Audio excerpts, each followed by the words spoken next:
नई शादी को हुए 20 दिन का वक्त हुआ था। दिल्ली के इस कपल ने तय किया कि ये लोग हनीमून मनाने दिल्ली से काठमांडू जाएंगे, नेपाल की राजधानी। काठमांडू गए, एक अच्छा टाइम स्पेंड किया और वापस काठमांडू से दिल्ली के लिए फ्लाइट पकड़ी। Flight number IC814। लेकिन जैसे ही ये फ्लाइट इंडियन एयर स्पेस में एंटर हुई, इसको हाईजैक कर लिया गया। हाईजैकर्स ने 21 साल की रचना कटियाल के पति रुपिन कटियाल की हत्या कर दी। उनको चाकू से मारा गया और इतना मारा गया कि उनकी मौके पर मौत हो गई। ये कहानी है फ्लाइट नंबर IC814 के हाईजैक की।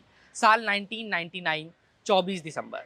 हाईजैकर्स ने औरतों, बच्चों और बूढ़ों को फ्लाइट के बाकी पैसेंजर्स से अलग कर दिया और इसी तरह रचना कटियाल अपने पति 25 साल के रुपिन कटियाल से अलग हो गई। इस हाईजैक के दौरान एक हाईजैकर ने रुपिन कटियाल के ऊपर हमला किया, अपना गुस्सा उतारा और चाकुओं से उन्हें इतनी बार मारा गया कि उनकी मौके पर मौत हो गई। हाईजैकर्स इस फ्लाइट को दुबई लेके गए और दुबई में ही रुपिन कटियाल की लाश को छोड़ दिया गया, गिरा दिया गया प्लेन से। कमाल की बात यह थी कि रचना कटियाल को इस पूरे प्रकरण का कोई अंदाजा नहीं था। रचना को नहीं मालूम था कि जिनके साथ वो नेपाल से बहुत सी खूबसूरत यादें समेट कर ले जा रही हैं, वो अब इस दुनिया में नहीं है। 8 दिन तक रचना बाकी पैसेंजर्स के साथ उस फ्लाइट में फंसी रहीं, हाईजैकर्स के कब्जे में रहीं। और 8 दिन बाद जब रचना को इस फ्लाइट के हाईजैकर्स से छुड़ाया गया, बाकी पैसेंजर्स को छुड़ाया गया, तो एयरपोर्ट पर रिसीव करने रुपिन कटियाल के माँ-बाप यानी कि रचना के सास-ससुर आए। तब तक उन्हें अपने बेटे की मौत की खबर लग चुकी थी, क्योंकि वो टीवी पर पूरा प्रकरण देख रहे थे। लेकिन फिर भी उन्होंने रचना कटियाल को रिसीव करते हुए उन्हें रुपिन की मौत की खबर नहीं दी। ये सारी बातें रचना ने इस पूरे इंसिडेंट के 2 साल बाद, साल 2001 में दिए गए एक इंटरव्यू में शेयर की।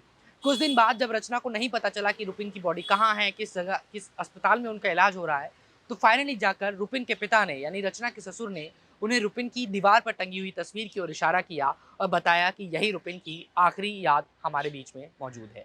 इस पूरे घटनाक्रम के बाद एज एक्सपेक्टेड रचना पूरी तरह टूटी, उनका मोराल बहुत डाउन हुआ। लेकिन यहाँ पर उन्हें सपोर्ट किया उनकी इन लॉज फैमिली ने, यानी कि उनके सास ससुर ने। उन्होंने रचना की जॉब के लिए फाइट किया ताकि रचना की ज़िंदगी को जो नॉर्मलाइज किया जा सके। इंडियन एयरलाइंस में उनको डेस्क जॉब दिलाने के लिए संघर्ष किया गया और फाइनली दिल्ली में इंडियन एयरलाइंस के डेस्क ऑफिस पर रचना को एक जॉब मिली। 2 साल बाद साल 2001 में रुपिन के माता पिता ने रचना का कन्यादान किया और बड़ी खूबसूरती के साथ इस बात को मीडिया के साथ साझा किया और बताया कि जिस तरह कोई भी माँ बाप अपनी बेटी का कन्यादान करते हैं, हमने भी अपनी बहू का, जो अब हमारे लिए बेटी के बराबर है, उसका कन्यादान किया। साल 2002 में रचना ने एक बच्चे को जन्म दिया। अब रचना अपनी ज़िंदगी सुचारू रूप से चला ज़रूर रही हैं, लेकिन उनकी यादों में साल 1999 की फ्लाइट IC814 की वो तस्वीरें अभी भी ज़रूर घूमती होंगी। ये खूबसूरत कहानी है एक परिवार के अपने बेटे को खो देने के बाद उसकी बहू को अपनी बेटी मान लेने की और वो सारी चीज़ें करने की जो शायद आज के ज़माने में आप किसी से एक्सपेक्ट नहीं करते हैं।